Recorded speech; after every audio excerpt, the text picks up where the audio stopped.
तुम्ही पाहत आहात MCN न्यूज मराठी। लोणार तहसीलदारांनी जिल्हाधिकारी प्रशासनाला सादर केलेल्या अधिकृत अहवालातील माहितीनुसार मौजे वढव येथे 28 एप्रिलच्या मध्यरात्री काळाने भीषण घाला घातला आहे। अचानक लागलेल्या या आगीच्या भक्ष्यस्थानी 7 कुटुंबांची घरे पडली असून महसूल प्रशासनाने आपल्या प्रतिवेदनात ही 7ही कुटुंबे पूर्णपणे बेघर असल्याचा अत्यंत दुःखद प्राथमिक निष्कर्ष नोंदवला आहे। या भीषण दुर्घटनेमुळे संपूर्ण तालुक्यात हळहळ व्यक्त होत असून तहसीलदार लोणार यांनी या घटनेचे गांभीर्य आणि बाधितांची विदारक परिस्थिती लक्षात घेऊन तातडीने मदतीचा सविस्तर प्रस्ताव जिल्हाधिकारी कार्यालय बुलढाणा यांच्याकडे वर्ग केला आहे। तहसीलदार यांनी जिल्हाधिकाऱ्यांना पाठवलेल्या पत्रात स्पष्टपणे नमूद करण्यात आले आहे की आगीची दाहकता इतकी मोठी होती की 7ही कुटुंबांकडे आता डोक्यावर छप्परही उरलेले नाही। या कुटुंबांचे सर्वस्व आगीत जळून खाक झालं असून 7ही कुटुंब बेघर झाल्याचे नमूद केले आहे।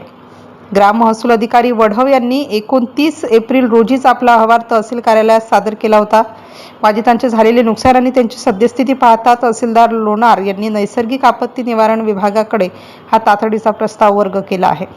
दरम्यान प्रशासकीय प्रक्रिया पूर्ण होऊन शासनाकडून प्रत्यक्ष मदत मिळेपर्यंत हे 7ही दुर्दैवी कुटुंब सध्या उघड्यावर दिवस काढत असून त्यांना तातडीच्या आधाराची प्रतीक्षा आहे। प्रशासकीय स्तरावर मदतीचा पाठपुरावा सुरू असला तरी तातडीची मदत मिळणे आवश्यक आहे अशी चर्चा लोणार तालुक्यात होत आहे। MCN न्यूज मराठीकरिता प्रतिनिधी भूषण शेटे, लोणार।